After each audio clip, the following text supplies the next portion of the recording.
when we are singing Samsara Dhava Nalaleda Loka, whom are we? Whom is this song referring to? Whom are we glorifying? We used to all do nice Guru Puja, to Prabhupada in the temple hall.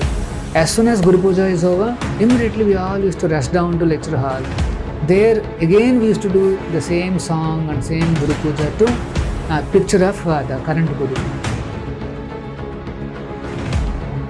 Intellectually heart-wise you are surrendered to Prabhupada and physically you are accepting someone else. Giving up a Guru is something very, very dangerous. In those days, the ISKCON culture was fully centered around Vaishnav Aparadha. When I became TC, we were about say 60, and then because of the Guru issue, our strength came down to almost 40. How can a dead father beget children? From this moment onwards, we are rejecting you as our spiritual master. So to prove Prabhupada is the Diksha Guru is an aparadha in ISKCON today. For which you can be suspended and thrown out of ISKCON. See, nobody is looking into what is Prabhupada's desire, the final desire. Around 50-60 thugs were shaved up and dressed as devotees. They're actually wielding some weapons also. And they simply just come, attack the temple and take over, drive away the devotees, drive away the management. In fact, some of the devotees were also preparing like a Kshatriyas. Slowly they understood that better not to attack. Now here is a model where one institution has 4 CEOs. Now tell me any institution will run. ISKCON as a whole, if we all are together, as Prabhupada as the spiritual master, as a whole ISKCON, in 5 years, we can take over the world. But what they don't know that is, Prabhupada never created the system. Material solution is that in each center, at least keep only one Guru.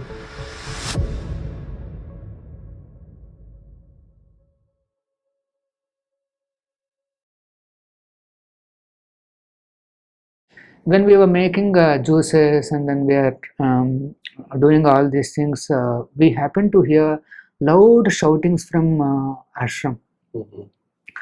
And then we said, what is this? And one of those gurus, I forgot the name, he was loudly shouting. He was shouting at devotees. He is shouting at now Maharaj, Stoka Maharaj. Those days, Stoka Krishna Prabhu, they were all shouting at him. So we were all tensed up. Only Maharaj was the TC at that time? He was the TC. So we were tensed up and then we were all little scared, because Guru, Sakshad Haritvena, if he becomes displeased, and then we will, we have no standing in Krishna consciousness. So all these things are a little bit known to us. So we were really scared and we were all looking at what happened. Looks like some prasadam got delayed or something.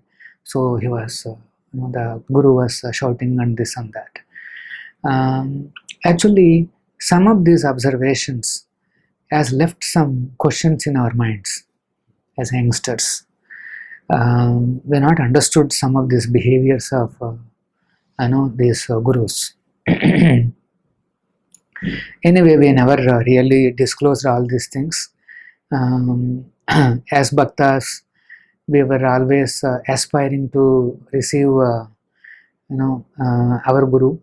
Bangalore maintained that they will have only one Guru and the entire temple and ashram. And so we always used to aspire to receive Bangalore Guru. So that was the kind of a thing. And then they used to put up those Gurus traveling diary, some, the diary notes they used to put up on the notice boards. But those days, this WhatsApp, all those things were not there. And then so we are young bhaktas, we are all eagerly used to wait. Every day, okay, what is the story today? Where did our Guru go? We're actually aspiring disciples of Guru. So that's the kind of a mode. So some of those incidents were there, and then I didn't know that in that inauguration stage, and then the many speakers were giving the inauguration, those speeches and all that. I happened to hear few of them, but then some services and all those things. So those one of those, that speech particularly, where MPP is talking to the world how this temple came up, and then he happened to mention that this temple has come up because of morning sadhana program, particularly because of chanting Hare Krishna. He gave credit the holy name, and then to the morning sadhana, and not specifically so much mentioned about the name of the Guru, the Bangalore Guru. And so much later we came to know that that's the seed of a lot of truth searching and discovery of many more things. So I would say that inauguration ceremony is really a turning point in ISKCON Bangalore's journey, ISKCON Bangalore's life journey. So fortunate to be part of that event, and then as youngsters we were all into so many services there. So much later, say after a couple of years, the Guru issue broke up in its full-fledged form. The turning point was, we always used to hear classes of our seniors very nicely. Particularly, I used to maintain a notebook, and then not only me, most of these bhaktas is a culture in the ashram, and then we used to write down the notes and then make all kinds of points and all that. So then one of the class, Madhupan Prabhu mentions one, kind of a twist. He gave a twist in his explanation of the Guru Tattva.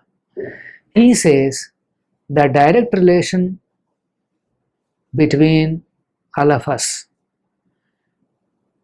and Prabhupada can never be removed. Although we may have a Guru, we all have a direct connection with Prabhupada. Now, if you see philosophically, this is a revolutionary statement. For example, if somebody, let us see, if I say that you always have direct relation with Bhakti Siddhanta, and also, of course, Prabhupada is our Guru, it is an aberration. That's not our tattva. It's like that. So we were kind of became very curious, and as usual after Prabhu's class, we also went near after the inauguration of the after temple, the 98. And so then we went close to the that Prabhu, that Vyasasana, and then we were eagerly asking Prabhu, what is that you are saying? We want some more clarity. What is this? So then Prabhu explained something, and then he said, very soon I will give you a lot of details. Maybe I'll call you separately like that. And then he went away. And then myself and then some more devotees, we were discussing what exactly this statement means. That we also have connection with Prabhupada, and we also have connection with Guru. Actually, by then we already have such questions. For example, one of the famous questions is in our community, when we are singing Samsara Dhava Nalalida Loka, whom is this song referring to? Whom are we glorifying? Is it the Bangalore Guru? That means, or is it Prabhupada? It was not clear. Some used to say you should, it is meant only for Prabhupada. Some used to say, no, your current Guru. Some used to say, compromise in between and say, both of them. You can remember both of them. They don't want to offend anybody. But then we are not satisfied. There is no clarity. And then one more phenomena what we saw was, we used to all do nice Guru Puja, to Prabhupada in the temple hall, all Haribol and everything. As soon as Guru Puja is over, immediately we all used to rush down to lecture hall. There again we used to do the same song and same Guru Puja to picture of the current Guru. This was a system. And then so we used to ask this question. See, Prabhupada, you are saying, Janme Janme Prabhu say. That means life after life, you are our Guru or your spiritual master. And then you go now to one more Guru, and then say Janme Janme Prabhu say. So now, who is Prabhu? Who is this Janma Janma Prabhu for us? Is it this or is it this? Actually, so much confusion. Intellectually, you cannot be comfortable actually. Although as a bhakta you had these doubts, but after MP Madhupandit Prabhu's class and disclosure of this truth, it became more evident and we were more vocal about it. Yes. All the residents of ISKCON Bangalore temple were talking about this. Yeah. Actually, came also. Once I remember, we had a Yeshtagosti and we were all seated there asking questions basically. One question Rajulochan Prabhu directly asked Maharaj. He said, Maharaj, I have a question. I have been serving you for the last 5-6 years and we are doing our sadhana, we are reading Prabhupada books. But one thing is that somehow we are not feeling very much attached to you. Attachment for you is not developing in us. So what do you think? Whereas Prabhupada means we have, something like that he asked. Maharaj was, he has not dwelled too much into this, the answer. He said, I am very attached to my Guru. You all have to also similarly develop your attachment for the spiritual master. It takes time. Anartha, all those, he gave some philosophical answer but then this question was there in all of our minds. That why are we not so much attracted to, the current Guru compared to our attachment to Prabhupada or his Leela or his books and his instructions and all those things. So this was the kind of a question which he boldly asked Maharaj. Although all of us had this question. Had these questions, and these questions are going on in this thing. And these questions are, and even Madhupanda Prabhu is not able to answer. True. Even he could not answer. Much later he also admitted that I also didn't have any answers to all these questions. Even today, ISKCON has no answers to this question. Mangala Arati is offered to whom? That Samsara Dhava song is meant for whom? They have no idea. And so like that, similarly Guru Puja doesn't make any sense. You are worshipping here, same song, and you are worshipping there. And then you are reading Prabhupada books, you are getting attached to him, and then, but you are supposed to be disciple of somebody else. All these questions are piling up in no intelligent devotee can, so to say, comfortably, intellectually comfort. Intellectual comfort is not there. Intellectually, heart-wise, you are surrendered to Prabhupada, and physically, you are accepting someone as your Diksha Guru. This dichotomy is always present in ISKCON devotees. Particularly, any intelligent devotee will have this dichotomy in his mind. Current Guru, Prabhupada. No, what is this? But where if you see current situation of ISKCON Bangalore, Guru, that's it. Prabhupada is our spiritual master. How did the dilemma got sorted out? Yeah. Very crystal clear what the way you said. Yeah.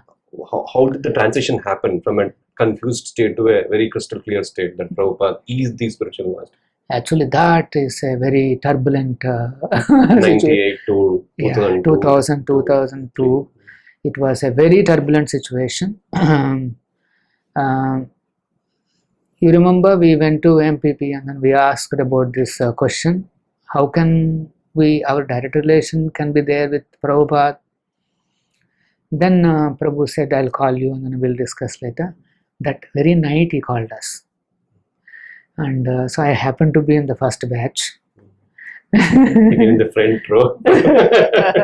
I have to be there, otherwise I will not be possible. So then I was there, and then Prabhu was showing all the documents and this and that, and he was explaining.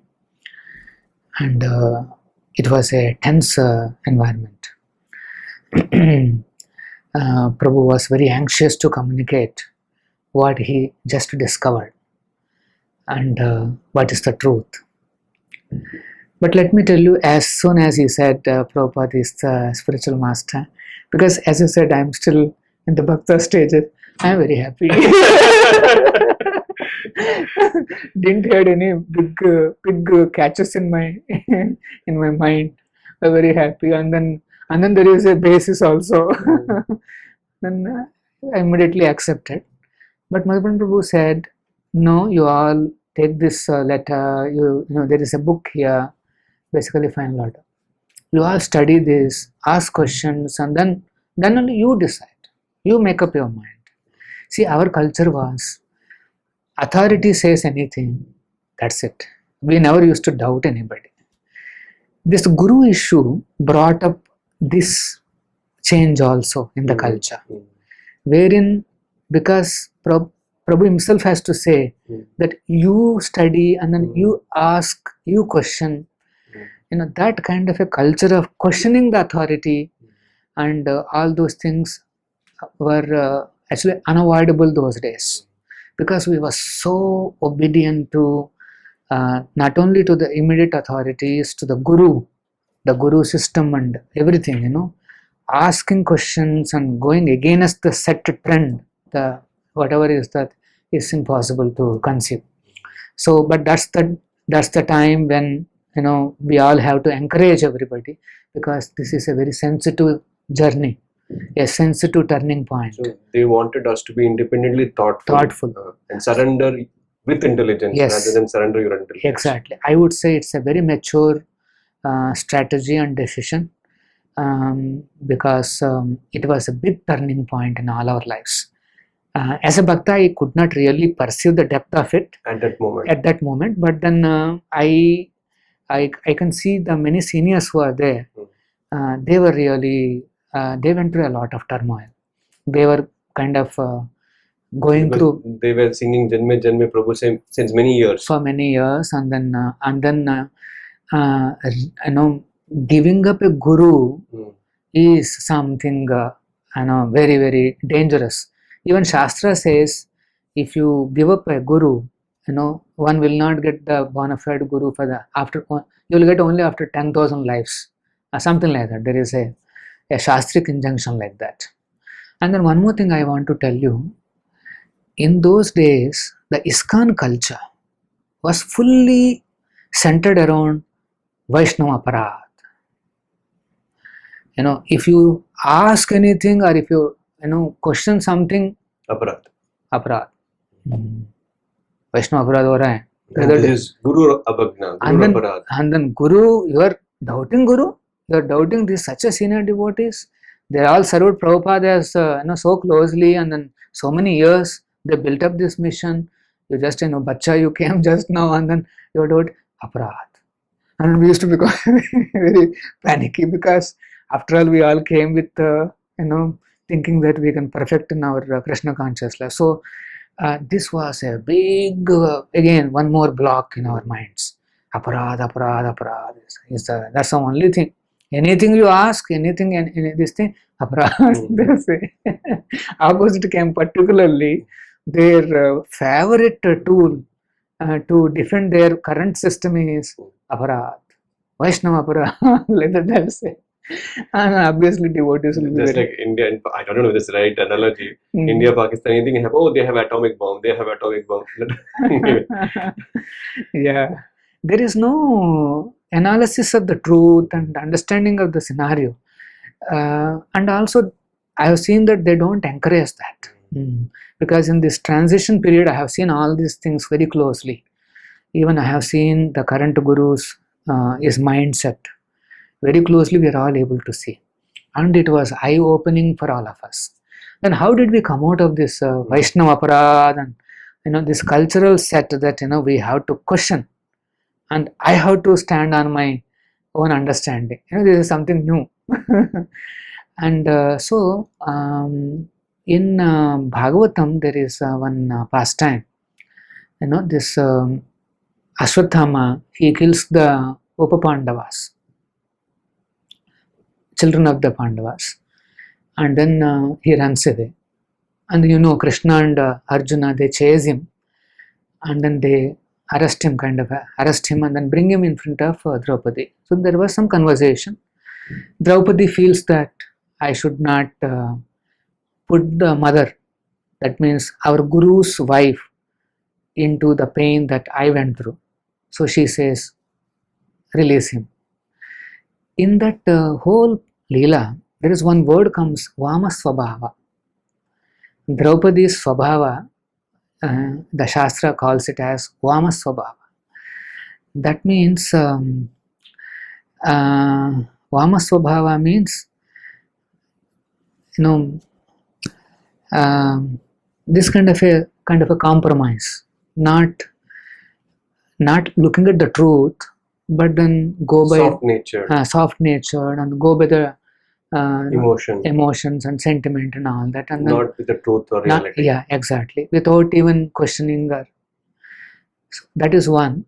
And then Chaitanya Charitamrita Katha, that Krishnadas Kaviraj Maharaj, he also says, Na kara alasa. Don't be lazy in understanding the Siddhanta. The Siddhanta of Krishna Tattva.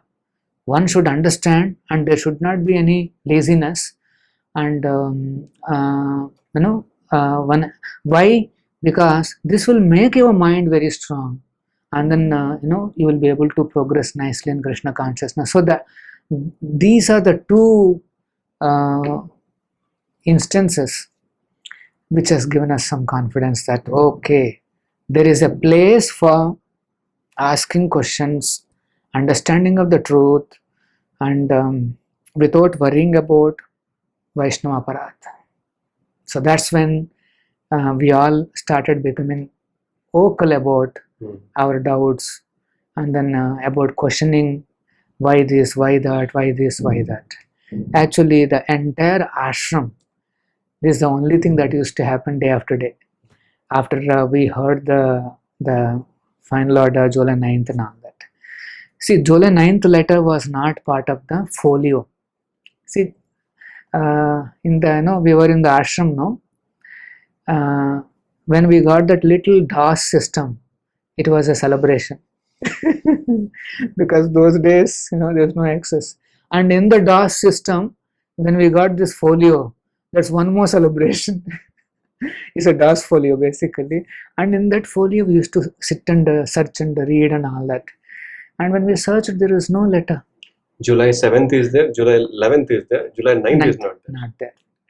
July 9th letter was not there. So these are all kind of questions for all of us. Much later that Windows version came, and then all those things came, database and all that. So, and those days I remember even a new auto purchase means it's a celebration. Nowadays if you go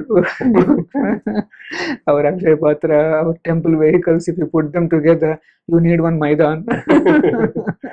That's the kind of situation. So a very nice environment was there, and but we lost a lot of devotees to the other side and put it in. Yeah.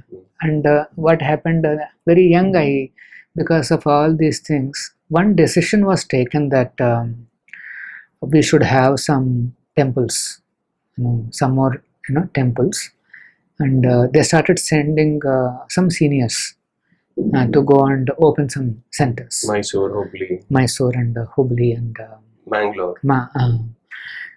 Even Vishakhapatnam, they were there, and when they were about to send one devotee to Vishakhapatnam, and so they were looking for somebody to take over the Goloka Agarbatti. Actually, the devotee who is overseeing the Goloka Agarbatti, he was sent to Vishakhapatnam. So that service was given to me. And so after Bhakta services, directly you were into Goloka management. Goloka management. And then about when I was just 3 years, then I became TC. Oh. Yeah, because so 97 you joined, 2000 you became temple commander. Yeah, in 2000 I became temple commander, and then the existing TCs, they went out to open centers and all that. So that's how I became TC. But there were many senior devotees were there, but then I got kind of trained up, and then slowly I started rendering my services. So it was a very uncertain time, and lot of questions and no clarity. That's how the transition happened, from the guru issue to some clarity. In the transition, we lost. When I became TC, we were about say 60, and then because of the guru issue, our strength came down to almost 40, 40 or 42 or something like that. And such a big temple, and then the whole community is just 40 of us. So that's the kind of scenario. Actually, what happened in the beginning days, the opposite camp has planted some spies and some people, their people into this. In the ashram. And who silently poisoned many people against the management in particular. And then also about the philosophy. They created a lot of confusion about the philosophy. See, Guru Tattva, this Guru philosophy, what we have realized during the use, because of the July 9th letter, it is not easy to understand. In fact, we were all, it's kind of not predictable. What is the next step? What is happening? At least as youngsters, we don't have any idea. So actively they tried to pull out the devotees from our ashram. They were trying to take away our congregation, create confusions in the community. Particularly, one of the allegations was that even Madhu Pandit ji has guru ambition. He wants to become guru, that's why he is doing all these things. So then the ISKCON has kind of GBC has sent a kind of a committee to adjust the things here. I think twice or thrice they came. Once even Harishauri Prabhu was also there. All big names are involved in this. So he came, and then in the Acharya Peetham we had one meeting. And very clearly MPP has said he rejected the offer. Then they understood that it is not about, he wants to become a guru or something. Really he feels for the philosophy that he got convinced about. So that's when I think once Maharaj, Guru himself came, current Guru has come, and then some negotiations happened, we don't know what exactly, and then he went away. Then again he came, second time he came, and then he came with a lot of his scholarly disciples. And then so we had a meeting in boardroom. On one side, the current Guru and his scholarly disciples, they have opened up their laptops and they're all typing and they're searching, and any question they are immediately answering, that category of disciples. And this side, then Madhu Pandit Prabhu, Chanchalapati Prabhu, and then many devotees are this side. Then there are, it's like a, to and fro countering each other. Big debate was going on. Sometimes emotions are going up, and sometimes it's all peacefully like that. Then towards the end, this this current Guru, he made one statement. He said, how can a dead father beget children? That means he is referring to Prabhupada as the dead father. How he can initiate and give birth to spiritual children. That's what he meant. So as soon as he made that statement that, how can a dead father beget children, then we all became very furious. See, one thing is philosophically trying to refute is one thing, but he's commenting on his own guru. He is saying his guru is dead and gone. Then how is he advancing then? See, every disciple, his advancement is completely dependent on the spiritual master's mercy. So now, without even that kind of a calculation also he doesn't have. No philosophical maturity. And so he made that statement, and then we became so furious. Madhavan Prabhu, we all kind of got up, and then we said, you don't even believe that your guru is alive? He is guiding you, and then he is actually the source of all your whatever position or power. So we don't think that you have understood the Guru Tattva and this philosophy. From this moment onwards, we are rejecting you as our spiritual master. Like that, we made a bold statement on his face. Right in front of him. Right in the boardroom, ISKCON Bangalore. In ISKCON Bangalore, on his face, we announced that we are all now, from this moment onwards, we are rejecting you as our spiritual master, because you have not even understood that your spiritual master is alive. He is still living and is guiding you. And then, so when we said that, his face became reddish, so much anger. He is trying to control, and then the whole face became very reddish. And then he said, "I will see you," like that. And then he went away. He and his disciples and all went away. And that's the last visit. And then after that, then one by one, they started attacking the GBC. GBC called Madhu Pandit Prabhu and then to report. Then what happened is, just to understand what is our version, maybe they have their own strategy. They wanted to basically expel MPP and CPP. But suddenly if you do that, it is not good. So they're trying to make a nice strategy. So they invited Madhu Pandit Prabhu and Adhiradharan Prabhu. So that we can be heard of. They can tell everybody that we heard them and they're so adamant. Discussion. Yes. So then Adhiradharan Prabhu and then Madhu Pandit Prabhu, they went and made a presentation to GBC. Mainly MPP has spoken, made a PPT and then has spoken about all these things. So they all heard this carefully. Who were hearing this? Actually, some GBC members were there, because we don't know where exactly. And then in the end, before MPP came back also, after the meeting, immediately they have suspended MPP, CPP, Adhiradharan Prabhu and his deputy Satvik Prabhu from ISKCON. Now they have already served for 20-25 years, and they have built temples, and so much they have contributed to ISKCON as a movement. And then suddenly, one fine day, they're suspended just because you have presented a Vaishnava, a thesis proving that Prabhupada is the Diksha Guru. So to prove Prabhupada is the Diksha Guru is an Aparadha in ISKCON today. For which you can be suspended and thrown out of ISKCON. You can be expelled, you can be thrown out. In some cases, you can even be attacked. And I don't want to mention the other more serious angles. So this is what is the opposite camp has come to.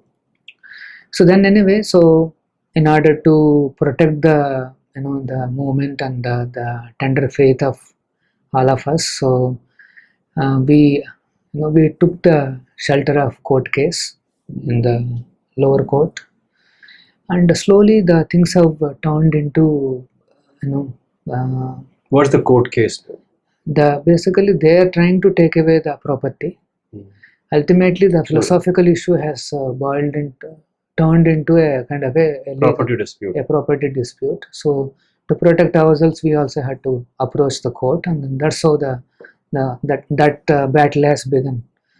So here this because it's a big switch from complete adherence to the Guru to completely going against the that current Guru. This journey is the journey which had involved a lot of doubts and uncertainties and cultural ambiguities and so many issues. And then it's the first time we are handling. There is no proven model anywhere of such a Guru Shishya, kind of a thing. And then so every point that we read in Prabhupada books immediately it used to trigger some question, whether it will match the conclusion that Prabhupada is a Diksha Guru. And whenever we find some sentence which is apparently not matching, then immediately we all used to become a little more panicky. So you were oscillating from this end to that end. Continuously we are, and then so sometimes some other senior Vaishnavas also they used to come and then they used to encourage that no, this is all in the right direction. And Madhavan Prabhu also used to spend a lot of time. So there's a confusion, there's a guidance from the authorities, and there's a legal battle going on, and there is a spice inside the temple, ashram. In the ashram, they introduced some spice, and their goal is to confuse the devotees about the philosophy, and to, if possible, take them out of the ashram. And so these are the kind of a thing. So as I said, we were about 60-65, but then in the next 2-3 years, we came down to 40. And it's all because they have confused many of them, and then kind of they started believing that traditionally this system is never there, and so maybe this is a kind of a gambling that we are doing. Some people went away. They have not really applied their mind and trying to understand what exactly Prabhupada wanted. See, nobody is looking into what is Prabhupada's desire, the final desire. They're all getting into so many calculations, tradition, custom, physical presence, and some hearsay, or all those things. But they're not able to ask this one simple question: What does Prabhupada wanted actually as a system for initiation for the future? Nobody is asking this question. So this is the biggest confusion, and the opposite camp has taken a very serious step of. When there was a physical attack on the temple, they want to take over the temple. What was that scene in 2001 or probably? Yeah, that's. Where the commissioner called Madhu Pandit and said, "Do you have any event in the temple happening? A lot of devotees are seeing different parts of the city." Yeah. Yeah. Basically, when the lower court decision is about to be pronounced, that time the opposite camp has sent. In 2001 also it happened, or 2009 you're talking about? 8 you're talking about? No, one. The lower court. And so that time, yes, there are a lot of people to be seen in the city. Particularly, there is one donor who is running a chowdhury, and in his chowdhury only these people came and started staying. And so he said, there are so many ISKCON devotees in my chowdhury karike. And so that's when we all got alerted. What was their plan? What was the strategy? And what did they actually do or couldn't do? Their strategy was to repeat the same strategy that they have used against Calcutta temple. Calcutta temple was managed by one very senior devotee, Prabhupada's first generation disciple, Adridharan Prabhu. And he was very strongly rooted there, so to say. And so what the opposite camp did was around 50-60 thugs were shaved up and dressed as devotees. They're actually wielding some weapons also, and they simply just come from attack and take over, drive away the devotees, drive away the management, and just physically just took over. And there's nobody to object, there's nobody to protest. Thugs disguised as devotees took over the temple. Took over the temple. And then it came in newspapers. The paper like Statesman has covered this in a big way. Some thugs have come and taken over the temple karke. But then after some time, the news has subsided, and then slowly they have completed their control on the temple. This was the thing. Not only that, they took over the temple, they occupied the temple like that.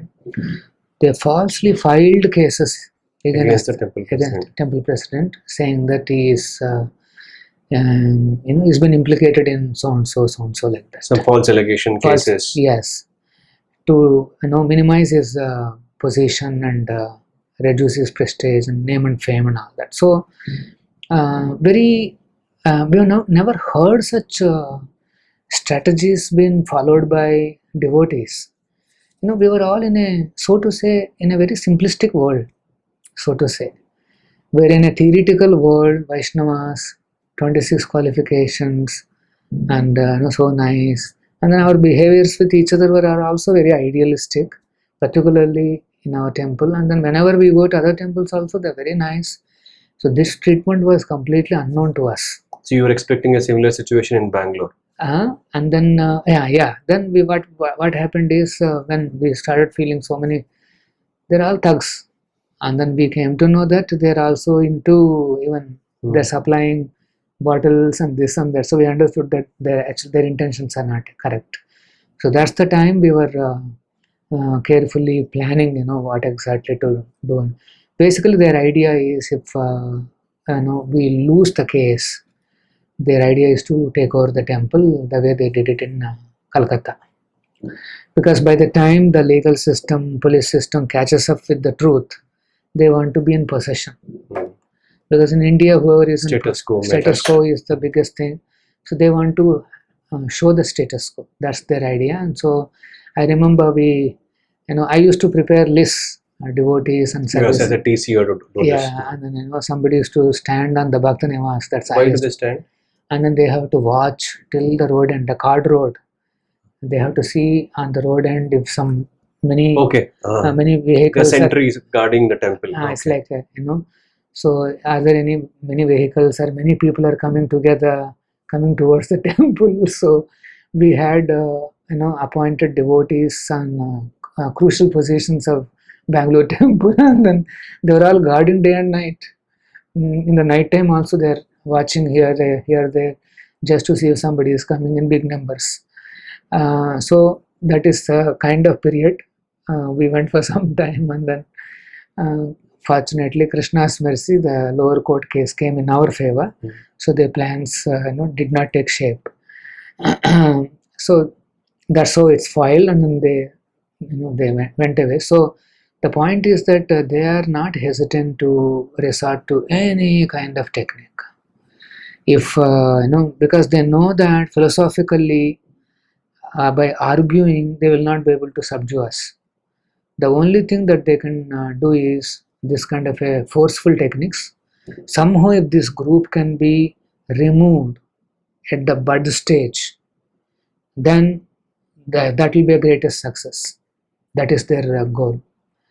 And because in management, they say if you want to handle any issue, handle it when it is at the bud stage. That's their strategy. So now, if they allow one temple to openly adopt a Ritvik philosophy, till then Ritvik is limited to only individuals.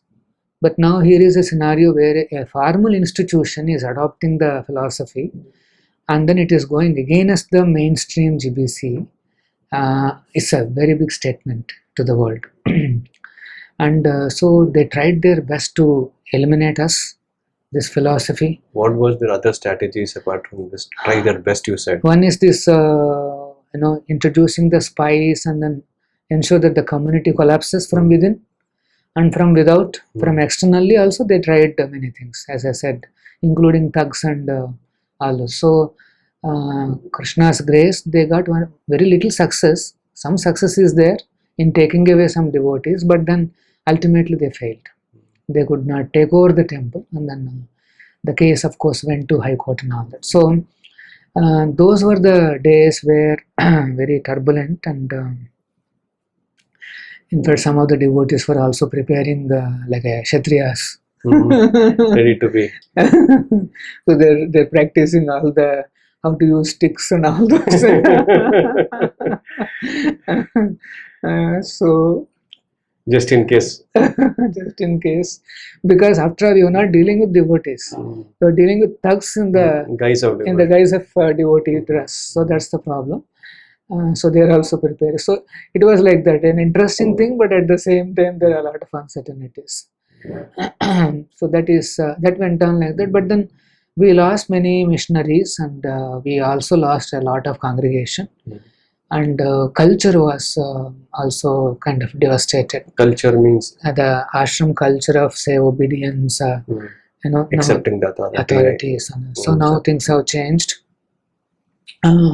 Maybe those days it is compulsory, extremely important. But then again we all came back to the traditional culture of ISKCON, what Prabhupada has given us, and so that's a good symptom. So during those days, these were the kind of complications. You cannot really fix any system also. Things are changing, every year. When was the first Ritvik initiation done in ISKCON Bangalore? Initially, we have started what is known as OTC, oath taking ceremony. For some 1 or 2 years, we have done it. Then we realized that important to formalize the initiations. Then meanwhile, what is happening, they also started stopping our donors from getting their guest houses. I was telling they're actually ISKCON Bangalore pattern cannot access guest house facilities in other ISKCON centers. Yes, exactly. So like that, they tried many ways to suppress and ensure that it doesn't grow. So then when they started doing that, then we had internal discussions, and then we decided why we should depend on them. Why can't we only have our own guest houses? Or rather, why can't we have our own centers? So that's when we started expanding from ISKCON Bangalore. So many centers, up to 2008 when I was there, up to 2008, we went on opening center after center. So Jaipur and this Ahmedabad, many other centers, Hyderabad. The last was 2008, this Guwahati. That was the last, during that time, that spree of expansion. So then we also started having our own guest rooms and our own activities. So whatever they have done is actually helped us. Blessings in disguise. Because probably because they are also chanting. So the stones were thrown at us, but we made it as a stepping stone of our success. Yeah. It has always become to our advantage, and they were shocked. Slowly they understood that better not to attack because they were growing very fast. But one wonderful turning point is in the year 2000. When all this halla gulla is going on, in the year 2000, the Akshay Patra Foundation, it came into existence, and then that feeding has started with 1,500 and all that. That minister came, I remember, we served the meal to minister. He was saying, really, this meal you're going to give every day to your children? Yes. And is this the same meal went for the children? I said, yes. He could not believe. So that's the kind of a beginning. Actually, all along we are seeing that Guru and Krishna have bigger plans.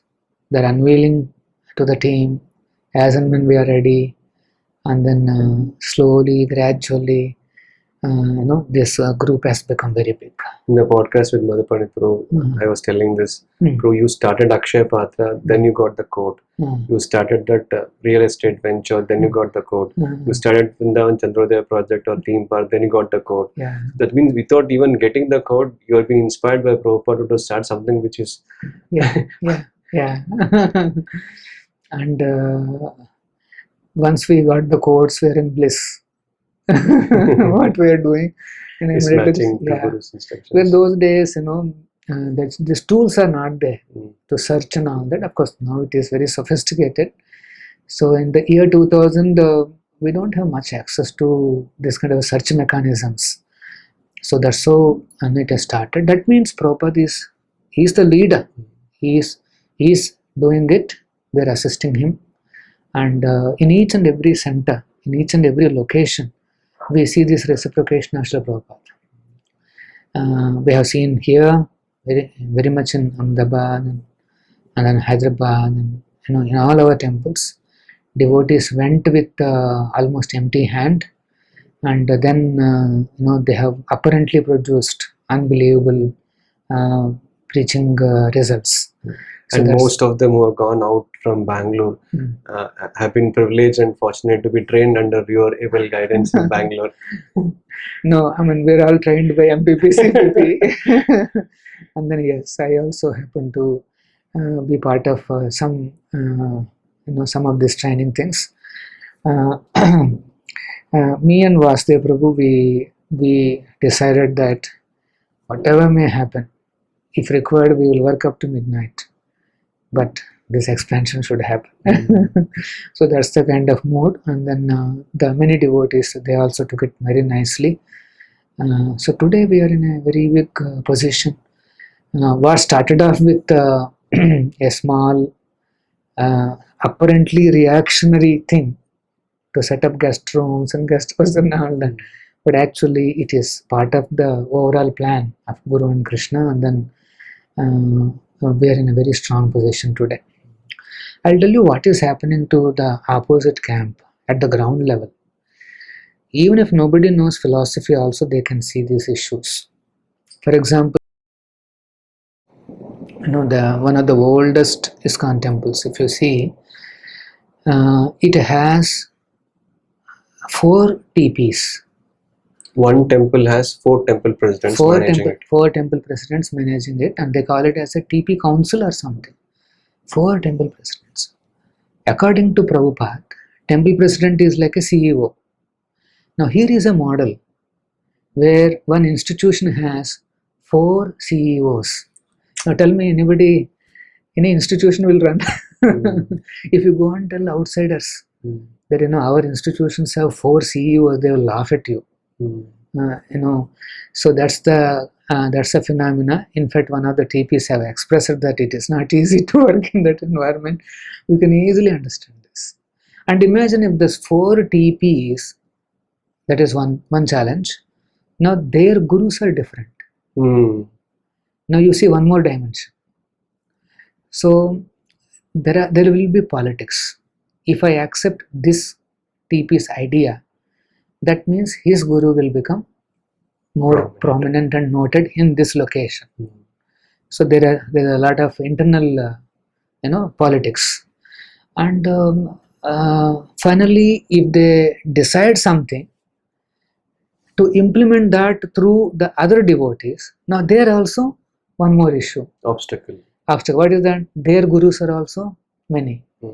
Now let us say what comes out is from one guru's disciple, then the other guru's disciples are reluctant, and then so so that means there is no team spirit like that. On the ground level, you don't find some cohesiveness and team spirit in them to really, yes, we want to do something, because back of the mind is always thinking, my guru is not becoming popular, somebody else guru is becoming popular. So there is a big divisions have happened within the community of ISKCON. It looks to be one brand, yes, one brand, but actually so many divisions within it. This is because they didn't follow Srila Prabhupada's direction. Now, so if you see these 4 presidents and all these issues, if you see, the key problem is because they have introduced one unauthorized layer into the management structure, and that is called Guru layer. When Prabhupada was there, that layer was not there. And so there are no instructions of Prabhupada how to manage that layer. So completely they have innovated or invented a new layer for which there is no direction available at all, either in the past or in the... This is just one example which you are citing now. So that is just a beginning of... They're all symptoms. So you can see now that layer, Guru layer, has created thousands and thousands of problems for everybody. Philosophical, religious, and then managerial, and any sector you take, it has problems. Actually, nobody has any solution, nor will it have any solutions in the future. That layer is like that. An unauthorized layer is creating a big trouble in them. So if they really want to progress, they all have good spirit. The rank and file devotees are very nice. They are very dedicated to the movement, and they really want to preach and expand and all that. But then at some levels up, it's all they're confused. Nobody has any energy to do really anything there. So solution would be going back to Prabhupada's teachings. Yes, if they really, actually, if the ISKCON can go back to Prabhupada's original desire, what is that? That one Acharya in the center and innumerable centers, focusing on one Acharya. The biggest sin that they have done is they have removed Prabhupada from the hearts of all the followers.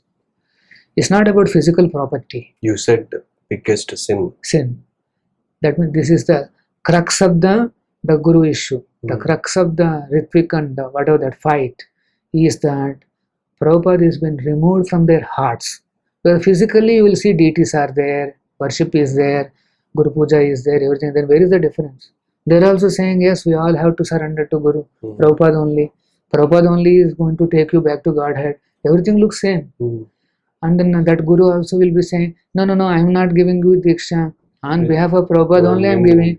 I only want Vyasa Puja and big cake, little bit of Guru Puja, little bit of, it's a formality. Just feet washing, and only that much. And then I don't want anything. And everything is Prabhupada only, they'll say. But actually, even the karma also, they say Prabhupada takes.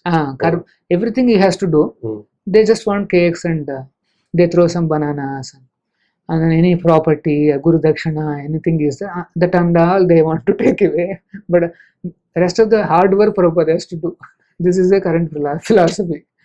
And so, what is the biggest sin here? Externally, ordinary person cannot recognize there is something changed. Prabhu, he is also saying everything is done by Prabhupada only. But actually, if you see the internal psychological environment, see, we are continuously meditating. Continuously means, of course, we are not meditating 24 hours, but then we are trying. Continuously, we are trying to keep Prabhupada and Prabhupada instructions in our heart, which doesn't happen in the other camp. It's not Prabhupada conscious. Yes, the other side. Yes. They have to think about the current Guru according to the philosophy. So that means Prabhupada is Purva Acharya, and according to their philosophy, is dead and gone. Preeminent Siksha Guru. And then he is a preeminent. What does it mean? Nobody knows. It's like saying Mahatma Gandhi is the father of the nation. That's all. After that, beyond that, there is nothing. It's like that. He has become just a figure to be shown, because they know that if we show Prabhupada's figure, people will be pacified. It's like that. Very unfortunate. They have removed Prabhupada's active influence from the lives of the disciples and followers, and so that strength has gone. Otherwise, ISKCON as a whole, if we all are together as Prabhupada as the spiritual master, as a whole ISKCON, in 5 years we can take over the world. Very good. That's the potency. I can see how fired up those preachers are. Every town, every village, they're willing to go and set up this one center, preach this philosophy of Krishna consciousness. But because of so many obstacles, how a common devotee can handle all these things? How many politics he has to handle? How many gurus he has to handle? And then gurus and GBCs are busy with innumerable problems, unforeseen in the history of mankind or any other religious group. Everything is self-created. Everything is self-created. So, actually, if you see our meetings, GBC meeting, some 2-3 days, everything is over. Very rarely, sometimes we see for a long gap is there. Okay, many topics are piled up, and they're all about some expansions, opening of center, or some policies and this and preaching strategies and this and that. And beyond that, that's all. We have nothing to discuss further. But whereas in their case, ongoing discussions on complicated issues, both philosophical, social, and otherwise. No, you have female Diksha Guru also added. Yes. Now, who can give answers to all this? Well, Prabhupada's teachings doesn't have any of those things because they have added one unauthorized layer which has got no precedence in Prabhupada's times, nor in his teachings, nor anywhere else. This is the problem. Everything they have to figure out now. Everything they have to figure out from the scratch, which is not possible because that layer is continuously conflicting with the culture and tradition Prabhupada has set in place. For example, is Guru Puja can anybody remove from the temple hall? Nobody can. That's a tradition of ISKCON.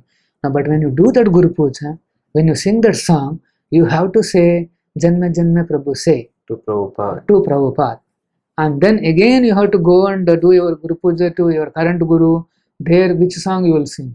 Obviously, they will sing the same song. There also you have to say Janma Janma Guru.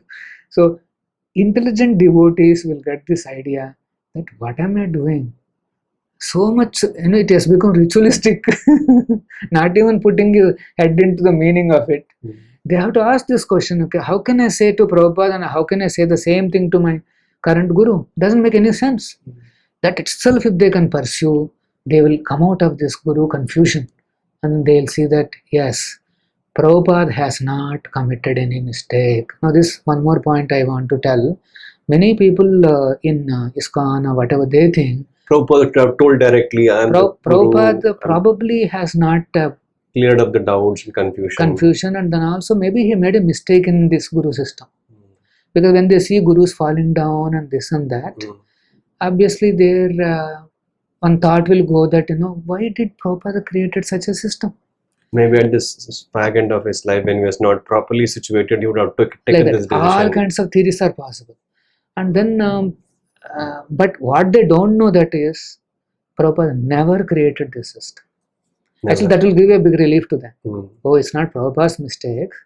It is actually the concoction mistake of the, some self-motivated, those initial gurus. So, so one thing is what Prabhupada has given in the conversations or in the letters or whatever, one should know that he has no confusion. From the day when he is implementing a certain scheme, history proves that, his words prove that, and in the way he is handing over initiation formalities to his disciples one by one, year after year, it all proves that Prabhupada has a very strong strategy in place.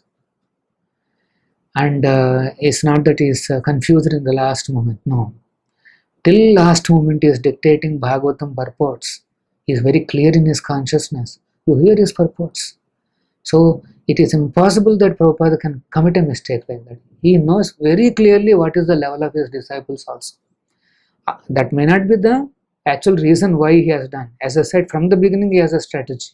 Because he knows for a worldwide movement, for a worldwide Acharya means this has to be the model. It cannot be the Gurukul kind of a model where one physical Guru is there, some 30-40 of them are seated around that, and then there is an exchange of knowledge. No, that's not the thing. He is visualizing a global movement centered around one Acharya, and that is himself. And he knows only that will work. In one place he says, he appreciates one of the missions in India. He says, as an organization, they are quite successful because they have kept one Acharya in the center. Although, subsequently, they have more powerful preachers in their mission also, but still they kept only one Acharya in the center. See, organizational rules, you cannot break it. They are still existing in this world. That's why I started with this example. 4 presidents. Joke it is.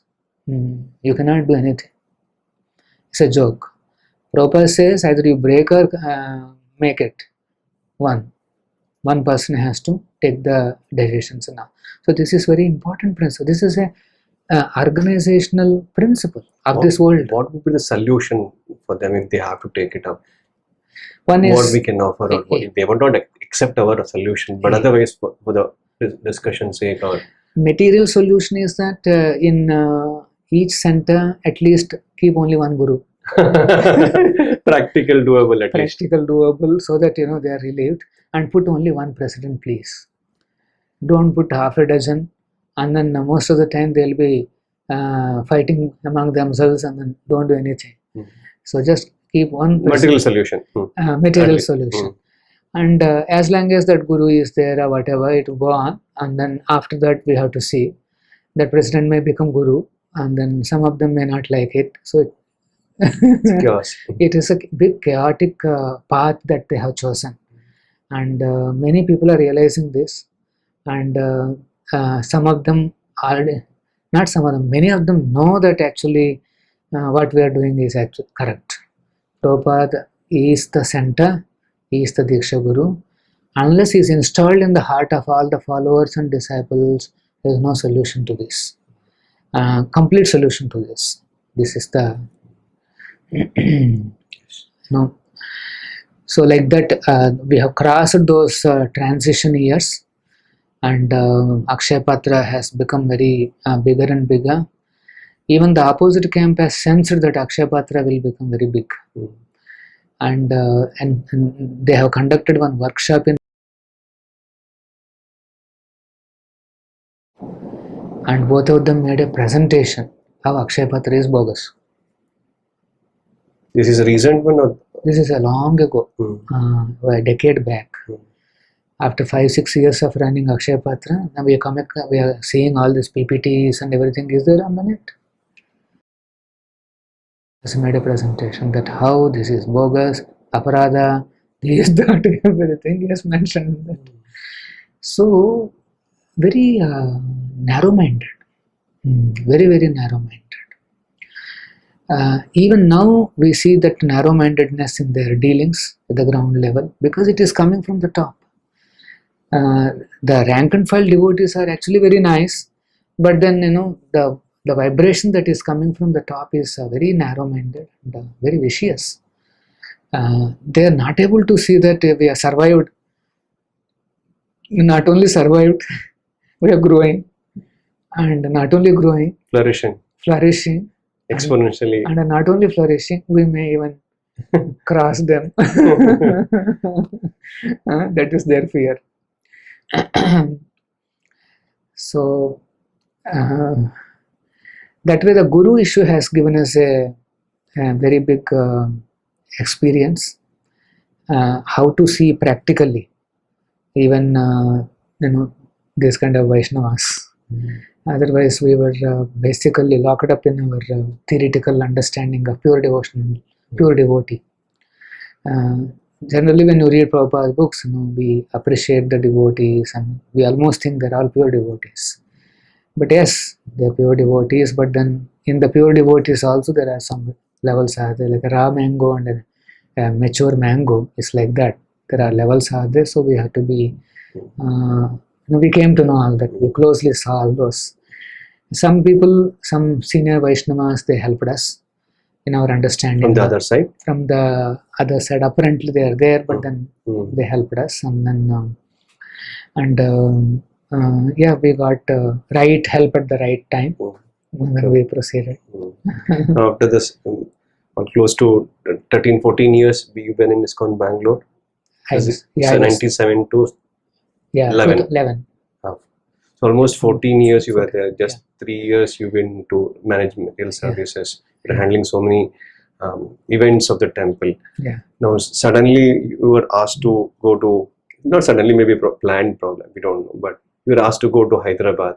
And how was that transition from number 3 to somewhere else in a small, of course Hyderabad is also a bigger city in that sense, but to a new challenge. Actually, how should a devotee take such surprises or new challenges in the service of the Lord?